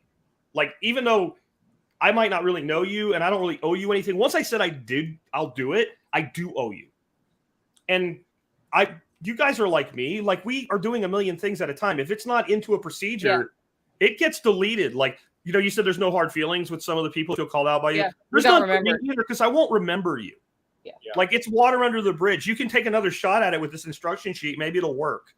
DMs are an instant formula for me forgetting we ever talked. Yeah. That's like, so direct messages to me, we walked by each other in the hallway at school in junior high and you said some shit. And then I went on with my day. Yeah. I don't know where to find it again. I don't remember to follow up. My email, although I am slow to answer, I'm slower than Jack. I will eventually answer you because I will clear out my inbox and I'll be like, okay. And so that's why when Jack and I are driving you the email, that's why we're doing it. Yeah. You know, John gets away with direct messaging me because he's John Willis. I realize Gary Vaynerchuk has told all you guys, slide into their DMs, right? Gary is heavily invested in all those companies. He needs you to use that tech. There are, in Instagram alone, I have 3 private message groups inside there, right? I have primary, like secondary, and then all the other shit. And in the other shit, when I happen to go there, there's 3 more categories in there. And there are thousands of direct messages in there. If you want to get my attention, interact in the comments and help somebody that's asking a question. Just that's the fastest way. Like, if you want to get my attention, help somebody on my social media that's asking a question of me that you know the answer to. That's the fastest way to get eyeballs. That's absolutely the fastest. And because you're not valuable. Yeah. You're not valuable to me. You just did free customer service work for me. I owe you to at least listen to you. Especially if your shit's right. Especially well, let's be clear, right? Yeah, yeah. And the guy that Nicole's writing for, he asked me to do the same. I'm on that email list. Every time he sent me something, I have intended to make a video by Tuesday. Like when he was asking about the power, what are we doing about, rolling blackouts? Power, This computer's sitting on a giant Blue Eddy battery box, and there's 2 more right over here. I have every intention of doing that. I was flattered that you asked me to do it. I just don't have the scope. Yeah, it's also outside your norm, right? Like today, we have a 9:00 live stream with Jack. That's usually at 12:30. So last night, I'm like, John, my calendar reminder just emailed me. Don't forget we're going live at 9 a.m. because that thing that Jack did where he's like, somebody's sitting in the live stream while you're feeding your chickens is 100% what would have happened this morning had I not had a way to remind myself, because it's out of my usual rhythm. Likewise, I've rarely taken a weekend interview because the couple of times I have, I've totally spaced it. I don't have email on my phone. And then it's 3 hours later and I'm like, this morning I said I'd be live at 7 and I'm not there, Yeah. And then like, if you want somebody for like an interview, like you want me to be on your shit. Like, I'm dealing with these people from England right now that don't understand. Like, don't send me a date and a time. Like, send me multiple dates and multiple times. And because otherwise I'm going to be like, no, that doesn't work. No, that doesn't work. No, that doesn't work. And then don't send me the same exact date and time I already said no to, but 1 week later. It probably doesn't work again. There's probably a reason 8:00 in the morning on a Monday doesn't normally work. Right? Like, so if you're trying to get somebody that's busy onto a podcast of your own or some kind of interview, give them diverse times. Give them an early time, give them a midday time and a late day time. And people think I won't do that because like all my interviews are noon Wednesday, right? Let me tell you what, I told my wife with Natalie Burnell, do whatever the fuck she needs, because not only is she a big name, she's traveling all over the damn world, and I'll accommodate that person. So I'll take my own advice on that when someone has to be able to do that. When I'm bringing somebody on that's not very well known and they have I expect you to adjust to our schedule because we run a business. But if I'm trying to get somebody on the show that is a higher level guest I will accommodate them. And I would never have Dorothy say, hey, you can have this day and this time. And then they say, I can't do that. And then just throw them one more. Like, give people options or ask them, like, what's good for you? Yeah. Because what I'll tell you what's not good for me. These are not good. Now you tell me what you have that's not one of those. And then if that person does that, 99% of the time, I will bend something. I'll do something. But like, I got this guy right now and they're really tiny. And I try to do like one of those a month just to give back. And I keep getting it. Well, what about this Monday at 8 a.m.? Yeah. I'm done. Can't. Any Monday at 8 a.m.? No? No. When's a good time? Fucking never.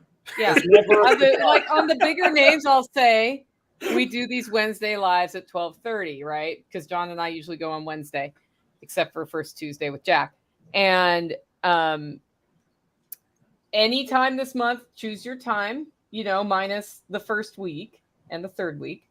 But if that time doesn't work, just tell me what time of day and day of the week will work for you. And then I just have to, shuffle it. Yeah. But that's, it's better if people can, who are maybe less well-known can make it work. Like the first time I was on Jack's show and Dorothy said, can you do this date at this time? I said, yes. And I canceled everything that day. And then she said, can you move it to this different week? And I said, yes. And I built a website the same morning I went on your show so that I wouldn't be an idiot on your show selling coffee through a stupid website. Well, I mean, I had one, but it was not the name of the business, which is what you want for your website. Okay. Great Wolf Tactical right there. He says, y'all remember to hit the like video. That's adding value, right? That's a comment he can make. You've seen him comment in here several times. I've noticed Liberty Meat Solutions comment. I'm wondering who that dude is. I'm going to go check his page out. Great Wolf Tactical, he's got a great TikTok page. Like I see, TikTok is working, guys. You notice I have said, hey, I've seen you on TikTok. That's because the shit works right now. That's how I know Great Wolf is commenting. That's how I know Lot's Project is commenting. Because when I open it, it's present and it's there. You guys should follow both those guys on TikTok. Yeah, and for guys that don't know, Great Wolf, he worked here for years. Like he handled all the shipping. He maimed a lot of animals. He can shoot really well and teach people to shoot, but he can't shoot animals. And I'm being an asshole. I'm being funny. But hey, we need to kill this goat, and he'll show up with a 308 battle rifle or something. But that's a good dude. I appreciate him. We are friends today. We were not I'm hard to work for. I understand that.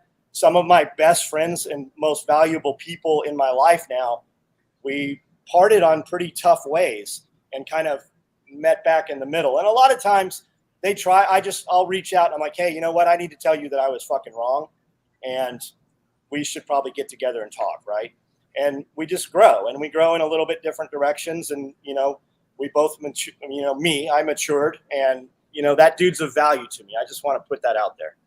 And you were talking about how somebody can get into your orbit by helping one of your people in the comments. That's one way. Another way is by sharing the content. So I don't know. It doesn't bother me. I don't get it when I put something out and it gets 119 likes and it gets two retweets or 2 forwards or 2 shares, right? The likes are cool and all. I'm glad you liked it, but it doesn't really help me, right? But when you share my stuff, and I think a lot of times people are but I only have 10 people following me. Okay, so let's take 10 times 100. Now you just gave me 1,000 more exposures. You're part of that. And I don't notice who likes my shit, right? But I notice the people that retweet or share or whatever it's called on whatever platform. I notice that. Yeah, that's the one thing on TikTok. Is there a way to share actually on TikTok somebody else's stuff, John? Because that's the thing where I'm I don't know. Yes. Okay. I haven't figured out how to do that. Okay, I will figure out. Yeah, it's there. I've shared yours. Yeah, I can share it from TikTok to another platform. You can. I want to share it in TikTok. Type that question into YouTube. Yeah, and YouTube will teach me how to find it on TikTok. But YouTube is the new everything, right? YouTube is technical support. Yeah. Yeah. John just told me to go to YouTube University. If you ask one of us for help and we give you help and you don't use it, even something like that. So I had a dude email me and he's like, I want to withdraw my Bitcoin from whatever the fuck it was, Cash App or something, which I don't even really recommend. But I'm like, I think you can do that. So I Googled it and there it is. Exactly how to withdraw your Bitcoin to a Bitcoin wallet from Cash App. And I emailed it back to us. Here's a link. It's this is what you do. He emails me back and says, I think I'll just wait until I can sell it and then move it out as cash. Yeah. You're on the do not reply list. You're not blocked, but you're on the do not, I'm not going to help you now because you literally didn't read what I sent you. You asked me for my help. I gave you my help and you didn't even read it because you wouldn't send that back if you did. Don't do that to us. We don't have to, like, don't think that we answer every email like that. Like, I get people a lot of times, I think, because I do, like, if it's a simple answer, I'll throw an answer back at them. I can't do it all the time. I do it as much as I can. I try, like, if I get 30 or 40 of those out a day, where I took 30 seconds of my time, that's 20 to 30 minutes of my time dedicated to answering shit that could have been answered with a Google search. And I'll do it here and there because I want to build that relationship. But man, the person that you give the answer to, and they're like, but I want a different answer. Yeah. So Liberty Meat Solutions is talking about, so what he's talking about, Nicole, is you can take my video and split the screen and have a reply to it. So you can actually have a two-way conversation on there, and it just draws tons of eyeballs. And when you do that, it exposes their audience to your video as well. Okay. The thing, so you guys are going to suck me into this TikTok thing. I have not set up an account there. Everybody says it works. It's like it's another freaking thing to do, though. It's another thing to do. And I specialize in long-form content, so I don't know, man. Like, so TikTok, you need an assistant, Jack. TikTok, and that's another thing a lot of people don't realize. When you're talking to bigger accounts, you're not talking to the person. Like, they have companies that actually, you'll do 20 pieces of content in a day, and they'll trickle them out over a week. People don't realize. And the guy that does that, that's $1,000 a week job. Like a content manager, you're entry level. Like, companies are paying those people. So all these people that are like, I wish I had a good job, or can I have can I do this, or how can I make money from remotely? I had a lady that was in Reno, Nevada, and that's what she charges. She's $1,000 a week. She manages 15, 20 companies. She's making $15,000 to $20,000 a week just managing and making social media posts from wherever she is. And that's great. I need a minute. I'll be right back. Yes, take your minute. Well, let's switch gears a little bit. Earlier, we were talking about the drought and your swales and ways to keep water on your property. And I'll just take this moment to highlight, there is a swale workshop in Camden, Tennessee, July 30th and 31st. And we have tickets on sale for that. John, you want to talk to us a little bit about what's happening as a result of it? So if you guys keep hearing swale, right? I heard Jack talk about swales. I saw a video of Jack's swales years ago. And then everybody all of a sudden is like, I need swales. Well, maybe you don't need swales, right? Do you know? And really, until I saw them on my property, I didn't grasp where they would work, where they wouldn't work. So we had Billy Bond and William out here, and then they hit me up about a week later. They're like, hey, what do you think about putting some swales in? They came out, did a site consultation. We kind of laid out where it's going to go, what it's going to kind of look like. We looked at it from the air with drones. And we're doing quite a big install for 10 acres of property here. There's going to be multiple swales. Starts at the top of the property. We're taking the pond up there and kind of reworking it a little bit so that the angle of the property funnels all the water into the first pond up top. That overflows and comes into a swale system. Now, with the swales, what I want you to think of is a 24-inch, well, it's a 6-foot ditch that's 24 inches, and it's very, soft. At least ours is going to be. All the dirt's going on the downhill side of that, and we're going to plant trees there. And it's doing something else on the property in that it's creating shade. I have big, huge areas that are so sun-cooked right now, there's nothing growing there. And what I'm trying to do really this year and the next couple of years, the big focus is keeping grass and making grass and having grass-fed animals. We feed our chickens on grass. We feed all of our rabbits on grass. I have sheep tractors being made right now. We're about to bring in small numbers of sheep. And in putting up all these swales and planting them with trees, that will give us some filtered sunlight to the backside to where we'll be able to keep clover and grass growing. And then we can just drag our animals through this course, basically. And then all of the trees will produce something. So we'll still have pasture area where we can do different things, but it will have some filtered sunlight so that they will grow all year long, the grasses. We're going to put all these things in, And we're going to have a tractor here. We're going to have shovels here. We're going to do a little installation, part of it by hand, so you can see, because a lot of guys can't afford a tractor, don't have a tractor. We're going to show you every aspect of installing this. And then in the fall, we're going to plant it with several different types of vegetation in this class coming up the end of July. And then in the fall, we're going to do the actual full fruit tree installation. And there'll be about 100 trees total when it's all said and done. But when it works, it'll come from the top of the property. It'll cascade into the swales. It'll ping pong back and forth those 9 swales. That will overflow into the middle pond. The middle pond will come into some swales out by the horse fencing. And then there'll be a whole separate system in the back also. So if you want to see if this is for you, if you want to see what it actually looks like, if you want some people who have installed big systems and small systems, you're going to have access to actually be there when this happens. And that's the class. We're going to feed you. You're going to get to meet all these people that you actually see online all the time. And you're going to be able to have a conversation for 2 days and be here. Yep. So that is July 30th, 31st. There's a rumor we might have a third teacher, John. So Awesome. we got Billy and William Bond are teaching, and Nick Ferguson is seeing if he can make it work. So the more teachers we have, the smaller the groups are at each swale, because we're installing 3 swales, which means we can divide you up. And then we're going fairly early in the morning. We're starting breakfast at 6 and getting out there so that we can be before it gets super hot. And then we have classroom time in the afternoon under air conditioning. So that will be all on July 30th, 31st. $197 gets you a ticket. That's at Self-Reliance Festival. Just click on workshops at the top, and that'll take you straight to the Swale workshop. And it's going to be a fun one. People have asked about if we're going to live stream it and have digital tickets. The answer is I don't know yet. We plan to record it and have something after the fact, but because of the nature of having a computer equipment out in the hot sun for streaming, I don't know how that'll work, but we're looking at workarounds if we can get that done. Anyway, get your tickets if you can soon, because we will eventually run out of spots. Hey, ban that guy. Just get rid of him. There's no sense to even time him out. Jack? It's the same turd.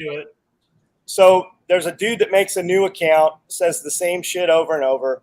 Imagine how fucked up somebody's life is that they participate in something that they don't like for any portion of their day, much less every day. Imagine how your life would be if you invested your time into things that you like doing. Hey, why don't I make a coupon code, Homesteading, and right now we will give 10% off on the Swale workshop with the coupon code Homesteading in honor of that dude. Awesome.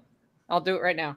Monetize those trolls. Yeah. So this is the guy who was in the comments saying that, you know, basically if you're homesteading, it's not a solution. Yep. Which is bullshit. Because the government knows who you are, Jack, and they can come take all of your chickens. It's the same mindset of you shouldn't own property because you have to pay property tax. What that is, and you hear that a lot in this community. Poverty consciousness excuse. Poverty mindset. That's exactly. Yep. I don't want to work hard, so I'm going to use the excuse of I have to pay taxes so I don't own it, so I'm going to continue to own nothing. And when you step back and look at their life, if you ran into them at a grocery store, they're only shopping in the inside of the grocery store. Yeah. It's the they're buying ramen and rice. Mountain Dew and Hot Pockets. Yeah. Ramen, rice, Mountain Dew, and Hot Pockets.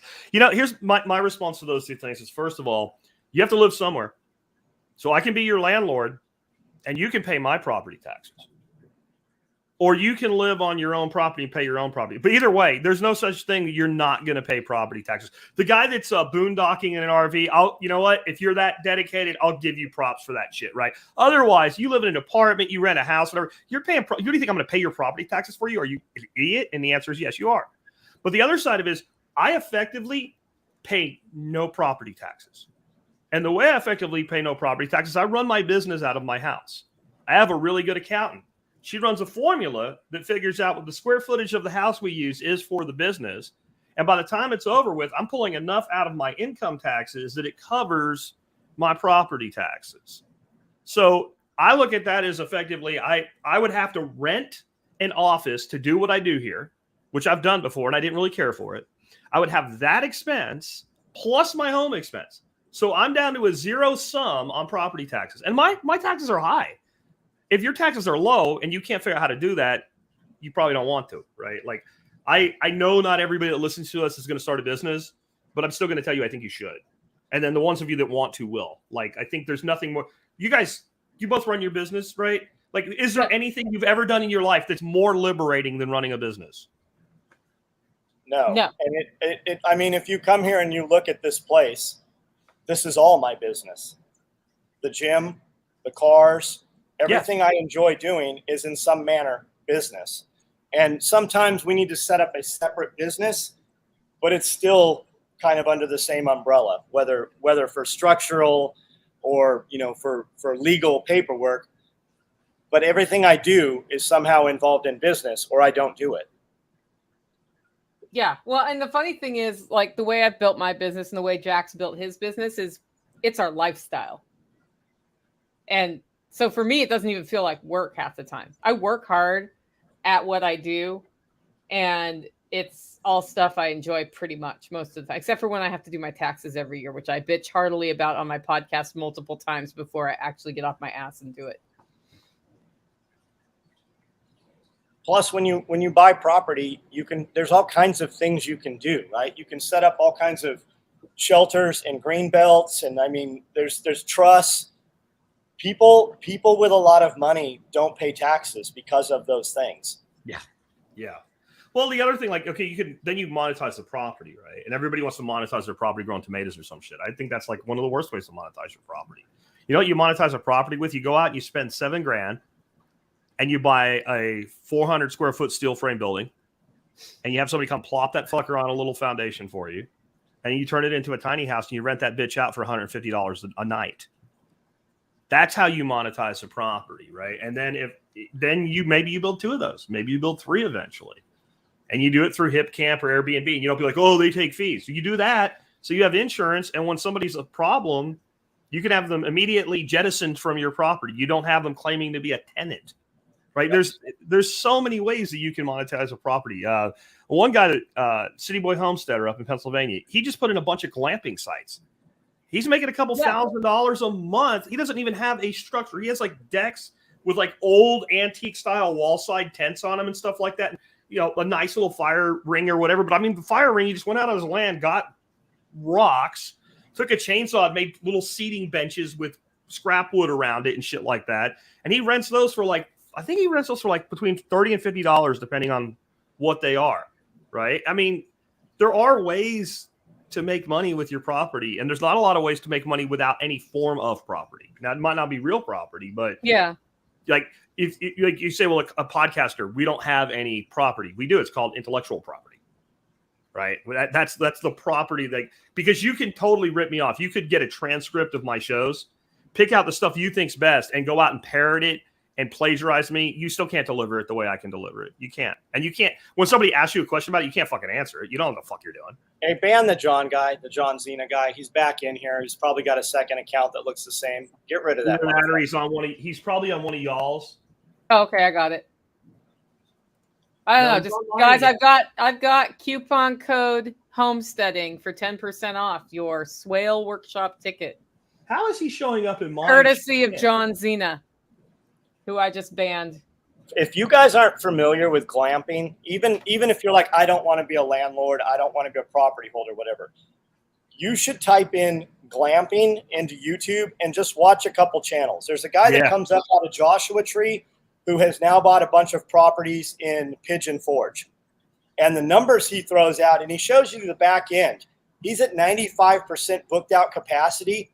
He will buy a piece of property that'll literally cost $8,000, and he will have it committed out to $90,000 in 1 year on one property for one, and it's a tent. Like, he put a deck up with a yurt, and then on the other corner of the property, he put a deck up with like he has a military camping tent, like a GP medium with insulation walls and an AC unit in this thing. And he's literally making $70,000 renting out this damn tent. And I mean, they are literally paying all their money. But it's not really his, John. He has to pay property taxes. He's only renting it.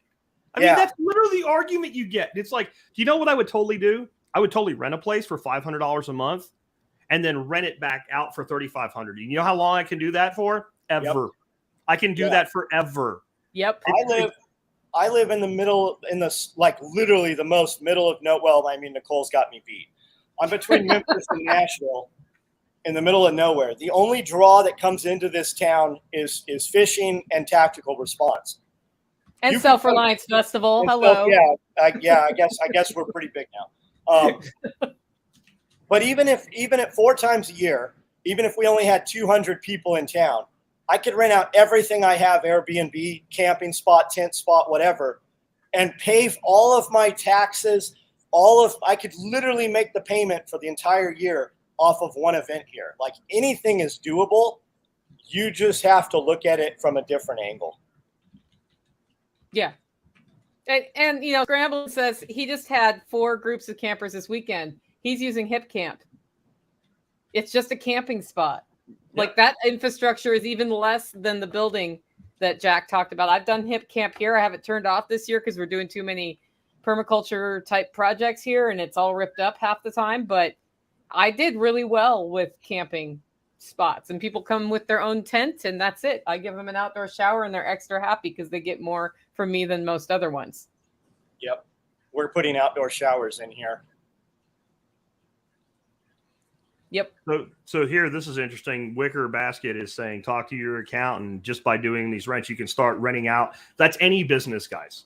Yeah. That's because it becomes a business. So I have 2 rooms in this house that I run as offices. My wife's hardly ever in as hers, but if you ever got that deep of a freaking rectal audit by the IRS and they came in, the only purpose of these 2 rooms is offices for the home. My accountant actually wants me to be more aggressive and write off my whole 1,800 square feet of my shop. And I'm like, if I was doing what John is, I totally would. Somebody comes in there right now, they're gonna be like, so you play pool in here? And it's not like I have employees that call it a rec room or anything. I'm like, I really don't. So I haven't done that. But any business, you can do that. And then you get the mileage deductions are huge. You just need to keep a good log and be able to justify it. Meals out 50%. So every time we go out, not every time, most of the time when we go out to eat, we discuss the business because it's our life. So then half that meal is deductible, right? And wasn't that 100% for the last 2 years? I think we were at 100% for the last couple of years. I'm not sure about that. I haven't actually sat down with my accountant because when the COVID crap started, we just started sending her all our shit and she just does it and we don't even go in anymore. So I don't know. She would do that if it was. Yep. I didn't notice a significant bump in that item line. But maybe now he's going to go look. He's going to be like. But I know that the way I've always got around that for my workshops, Nicole calls it catering. Catering. It's not meals. I call it customer training expense. Because it's exactly what it is. I'm training my customers and there's an expense involved in doing it. Right. And we write off all the booze. We write off all the food. We write off everything. I mean, when I do a workshop here, I just did a chicken processing workshop this weekend. I put money out on food. Yeah. And it's legitimately 100% off write-off to feed people at your workshop. It's not like I and another person are going out to eat. I think they justify that 50% thing because you're paying for your own meal, but you're buying theirs. Yeah. But here, the food you feed and the drink you give, I mean, we didn't have alcohol at the chicken processing workshop, but well, in that case, that would have been like a different workshop. In that case, what you're talking about, Nicole, that would be a legitimate part of your COGS, your cost of goods sold, right? So I am selling this thing and this thing comes with this other shit. So therefore, since I'm taking money for it, where when we go out to eat and we sit down, I haven't sold you the meal.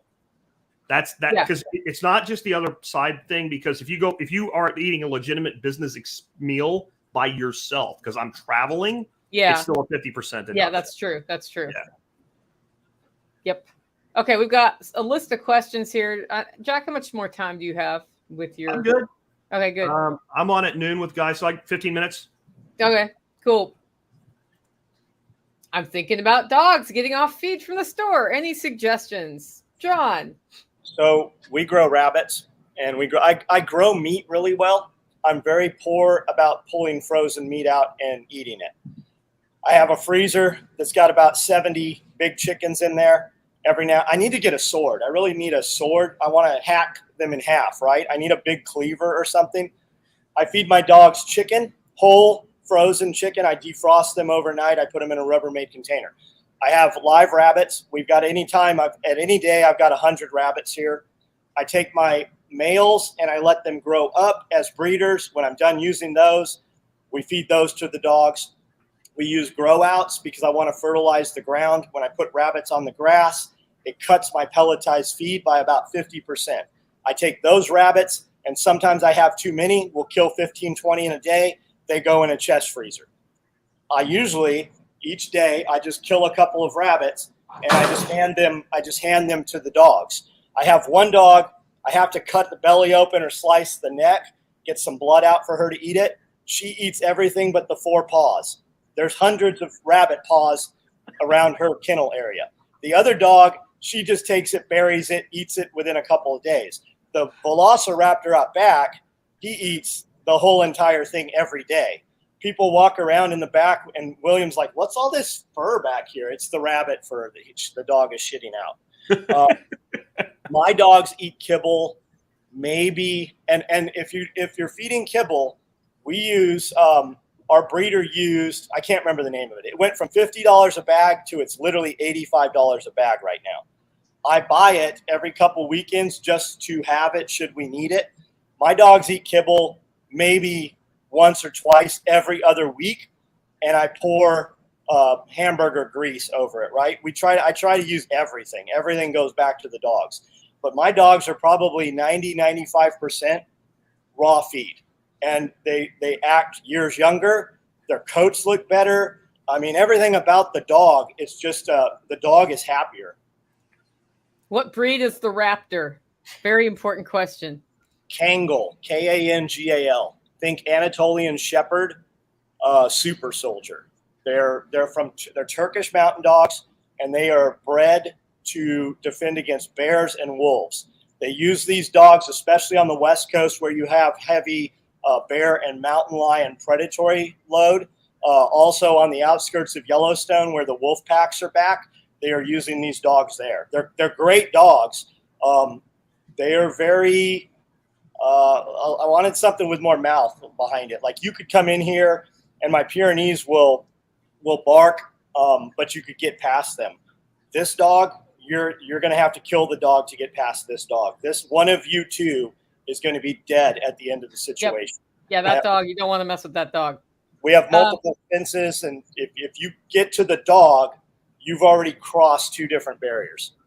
Another great way to get content creators' attention if you have a really urgent question is to use super chats and ask your question with the super chat. So Michael asks, best way to get silver skin off of rabbits? I know how I get it off. I don't know if it's the best way. Get the meat really, really, really, really, really, really cold and use a sharp knife. That's how I get silver skin off of venison. I haven't run into silver skin problems on rabbits though. So, I don't even worry about it. But he has rabbits. Yeah. Yeah. Good news. I'm guessing maybe the back legs would where you get some, and maybe the saddle a little bit. I mean, so if I was go ahead. We're doing a meat processing class. It's going to be a 4-day class.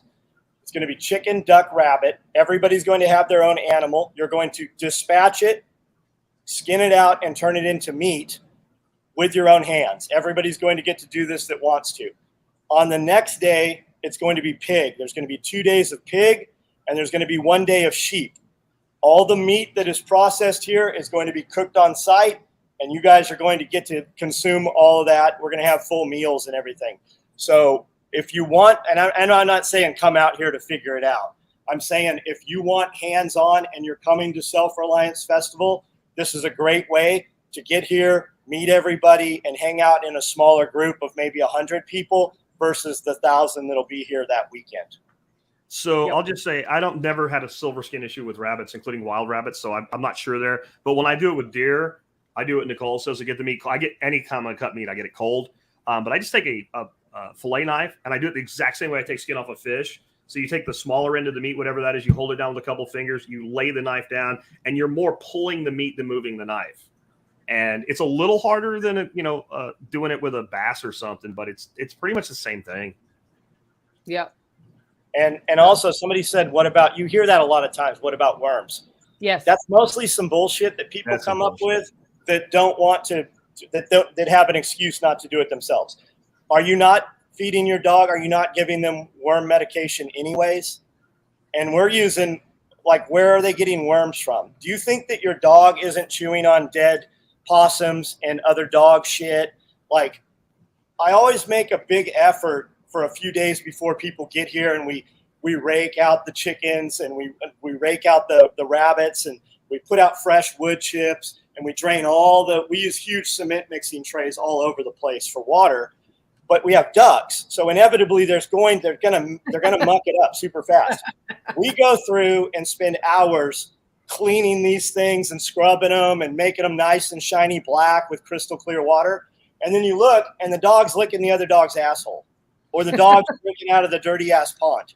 Those are things we do for us. Your animals don't care.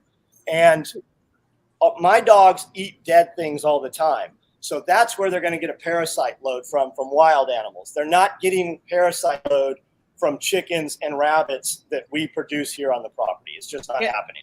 And every time I see the tapeworm evidence coming out of my dog's butt, which is how you know, there's a pill for that. There's a pill for that. And it is, any advice? This is for you, Jack. Real quick on the rabbits, because this is something we need to kill with this worm shit. Every person that's ever hunted rabbits has always heard only eat rabbits in months that end in R because the worms die when it gets cold. Do you know what the body temperature of a fucking rabbit is? 100, unless it's sick, 103.5 degrees. Do you know what the body temperature of a rabbit is on February 11th? 103.5 fucking degrees. It's an asinine thing that the worm living inside the warm body of the rabbit would die because it got cold outside. That's like you dying in your house with the fireplace running because it got cold outside. That's how. The only one I like better than that is, I don't want to have rabbits because you'll starve to death if you eat rabbits. Yeah. I'm back to. What are you cooking the fucking rabbit in? Like what are you cooking the rabbit in? You won't starve to death because you ate too much protein. You'll starve to death because you ate too little fat. Yeah. So get some fat to go with your protein, dumbass. Anyway, go ahead, Nicole. Well, this one, just the pictures in my head of how this might go down were so entertaining. I had to bring this question up from James. Any advice for renesting a Muscovy who has decided to take over a chicken nest box? Okay, I'll give you two answers. One, chicken nest boxes are fucking cheap. So go get another chicken nest box and put it up and let the chickens use that one if you're short on boxes. And let the Muscovy hatch her babies the place that she sat and wants to do it. That would be one answer. The other answer is, I'm assuming this is a brooding bird, right? So you're going to want to move a brooding bird. Do it at night, and hopefully she accepts it. So you need two people. We'll talk about handling Muscovies in a minute, Nicole. And then you need one person to control the bird, another person to move the eggs, and then do not set her on her eggs. Set her right in front of her eggs. Let her see her eggs. And she either is or is not going to accept that you've done this. And if she doesn't accept it almost immediately, she's either going to go back where she was, and then you can put the eggs back with her, or she's going to go off brood. And so to me, you can go buy a nesting box you could make one, but if you go buy one, they're like $15. And if you're just short on nesting boxes, I would leave her there. And don't worry that she's elevated with the little babies. Like, what are they going to do when they get out? She'll know what to do. Muscovies in the wild do things like this all the time. They know what to do. So that's my answer. But okay, the person handling the Muscovies, you need to wear long sleeves. And no, I'm not. If you're not experienced, gloves would not be overkill. And if you can ask Nicole why you need to wear long sleeves, and Nicole got a really nasty set of scratches. Yeah, you got to think about, and this is where they're going to hit you right here. What's right there? Here. There's veins right there. They are not a normal duck. I have seen people get very deep wounds from them, especially the drakes.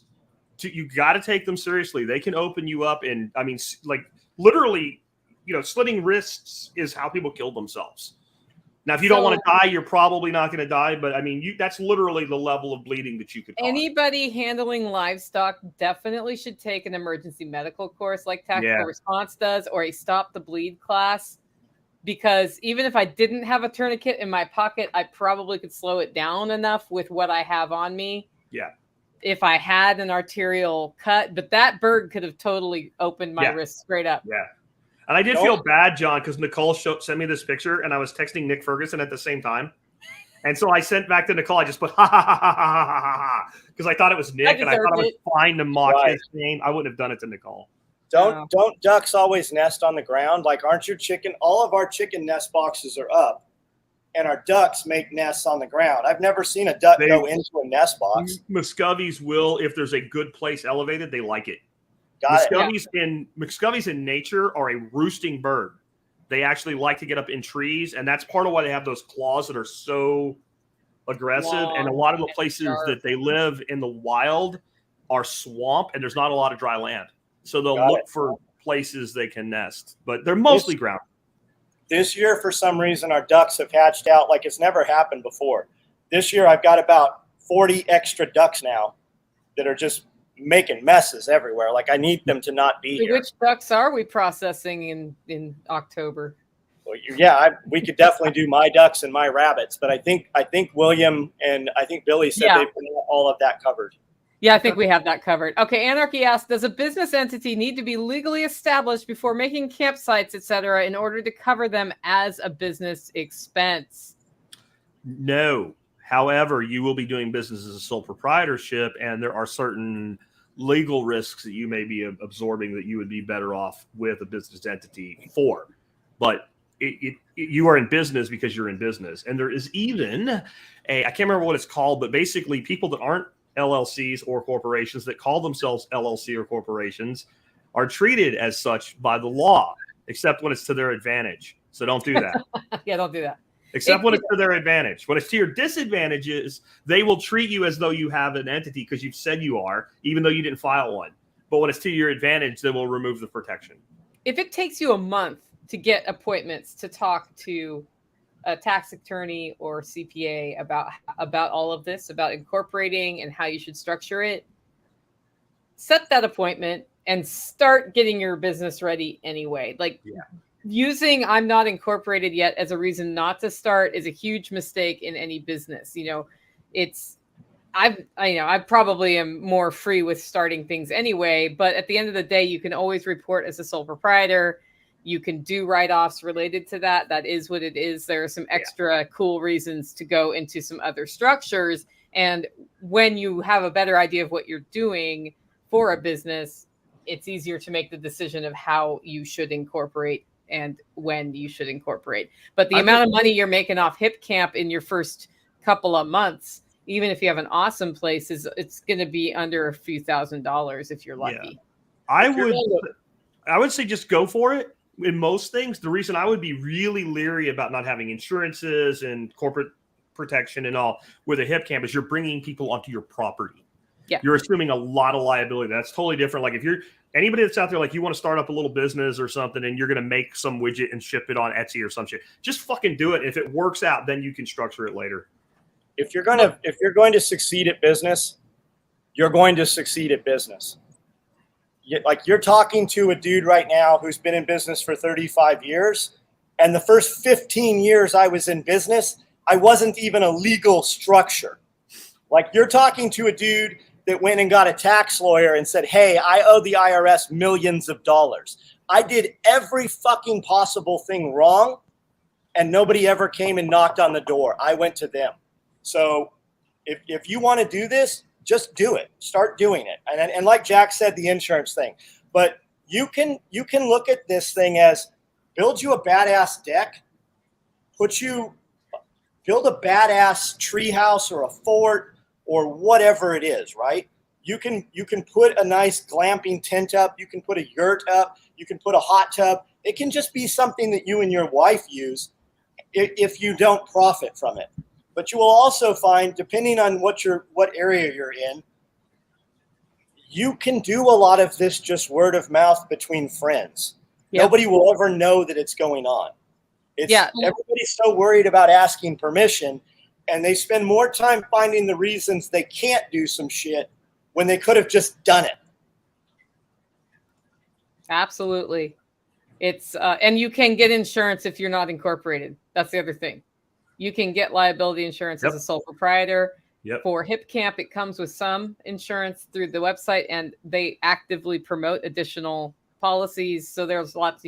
I buy Invent insurance for Self-Reliance Festival just because it's better to have that extra thing there. Okay, if growing a large garden, do you recommend black plastic or mulch or wood chips?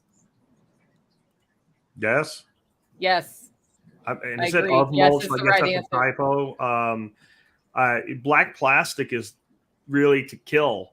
So you can rob weeds of light. So basically you're tarping it. I don't care if it's black plastic. I don't care if it's a freaking tarp from Tractor Supply or whatever. You can throw that over a garden. And if you do it long enough, you kill off most of your weeds because you rob them of light. Mulching and wood chips are a totally different purpose. That's an ongoing organic process. I've played with weed blocker in gardens. I don't care for it because eventually it ends up like you've cut through so many places. I think market gardeners it works really well for because they're doing a very specific planting density and rows and they're mechanical harvesting and all. But for me, I just use mulch. Then the other way to get rid of weeds, and I think it works better, is called solarizing. And Nick Ferguson's promoted the hell out of that. So instead of putting black plastic, we put clear plastic. So now all the little weeds and shit want to germinate, and then they bake in a bazillion degrees. And we also end up then killing off a lot of the non-beneficial bacterium and things like that with UV. And then you go and plant into that. So there's a lot of different ways to do that. I think you have to decide what you're going to do. You said if you're growing a large garden, what's a large garden? Yeah, what's your idea of a large garden? Living Traditions Homestead grows gardens that are several acres, and they use the black plastic. The black plastic's very cool. It's not. It's hot, actually. It's pretty warm. Hot. But it's a cool situation. Like, it's almost more important to me what my garden looks like than how much food I produce. Like, it's very important from the air what all my stuff looks like. The black plastic thing is great. If you don't want to fight weeds for a season, you're going to rip it back up. There's two ways to do that. You're going to use irrigation. You're going to use drip line irrigation, like from Grower's Solution. You can put it underneath. You can put it on top. I would tell you put it on top. That way you see a problem before you see the problem in the plant. It's all doable. It's how much money you want to put in and how much automation you want to have to it. Like, I still water everything here by hand. Like, Nicole was like, you're retarded. Like, I can't believe you're doing that. And I have all the stuff to do it. We've just literally never put it on. Same. There's a lot of stuff I need to automate that we need a GSD weekend at John Willis's installing automated watering and an outdoor shower. Now, my experience with plastics in like large square conventional looking gardens is what's worked best is the plastics actually in the walking paths. And so we're preventing any weed growth in there. We heavily mulch that. And then all we have for weeding is the actual bed. I'm not a fan of putting plastic over what I'm growing. And when you put down wood mulch in your paths, just know it is going to grow. No matter what, it is going to grow. Some of the best weeds growing on the property are growing in wood mulch that I put out there to plant the trees in. I pulled a ton of it. I use cedar wood mulch in my pathways with cardboard under it in my garden, and then that ends, and then there's a different kind of wood mulch for the beds, and fewer weeds are growing in the cedar, but they're still growing in the cedar. Fewer. And I use whatever the giant truck drops off after I give the guys beer. That's what I use. The giant truck hasn't been through here. No, they don't come to you. They're afraid. They used to. I don't know what's up. If I was driving a giant truck, I would just not drive on your road. Yeah, but they your have road to. Scares me in my Toyota. Your road scares me. Yeah, so I'm not. Yeah, no shit. I'm not driving a 16-yard freaking wood mulch truck with a giant freaking thing shredder behind it on your road. I'm just not doing it. Well, it's funny because they do, but they haven't in several years. Yeah, like I'm not even. The trees are growing over. Like after the last guy fell into the ditch and died, they stopped doing it. That's I call that a cliff. That's not even a road, Nicole. No. That's how you feed the pigs, Jack. There's I saw this video one time and I thought it was like Nepal or something where all the people climb on the truck and it was actually tactical bringing shit back to her house. I got like 5, Nicole. I got to roll. Okay. Well, I think we're just about done. Let's go around the horn, talk about what's happening in our next month and or whatever. Jack, you go. Well, I'm still doing what I've always been doing with the Survival Podcast. We just had our 14th year anniversary. You can find the site at tspc.co. And in an effort to do more with Bitcoin, I have actually created a show a week from now on going to be called the Bitcoin Breakout. And if you just want the Bitcoin stuff, it's available at thebitcoinbreakout.com. Awesome. I'm with Living Free in Tennessee, which is a podcast, livingfreeintennessee.com. And we are focusing this month on practical application of prepping and homesteading skills. So we have started at least once a week. You'll be hearing an episode on things like how to actually develop the deep pantry step by step. Our first interview was with a single mom of 2, talking through what they really eat, what they buy when they go out to eat, and how to prep based on their meal preferences so that if they need to depend on their preps, they can. And what happened as a result of that is she's now able to figure out how to cook at home more, which is actually great for her budget. That's part of why you develop a deep pantry. That's all over at livingfreeintennessee.com. And I do want to encourage folks, Self-Reliance Festival tickets are on sale, as is the Swale workshop. The meat processing workshop goes on sale August 1st. That's all over at selfreliancefestival.com. John, what do you got? What pays the bills is soetacticalgear.com. It's special operations equipment. We do all these shirts, like this one this week says "fuck around and find out." I love that shirt. We do 120 pieces every week. We never rerun the design. So if you're interested in one that you see Jack or Nicole wearing, that's where they come from, soetacticalgear.com. We make nylon tactical gear. We make lifestyle gear. And I'm on every social media platform. So just check it out. If you see something of value, all I ask is that you share it with somebody. And I'll just real quick, y'all got to buy this one because I came up with the idea and got John to do it, and now it needs to sell. So everybody's heard the old come and take it. It's a pretty big thing here in Texas. I actually have a license plate on my car that says that, and the state actually sells that. It's great. It's a unique thing. But I was like, with all this shit about talking about taking guns away, I'm done with come and take it. Come and try it, motherfuckers. So y'all got to get one of these. Awesome. Thanks, guys. And he also gave him like a friggin' Vulcan cannon. I figured it'd be like an AR, but like, let's just go all out, right? So no, I mean, if you're going to have something badass. Yeah. Our guy that makes the shirts was a special boats guy. So his job was driving SEALs around, and that's their primary gun system. Yeah, there you go. Yep. Awesome. Well, guys, thanks for joining in. We'll be back next week with another live stream. It will be with Bear Independent, in case you're wondering who it is. Oh, wow. Awesome. We will talk to you soon.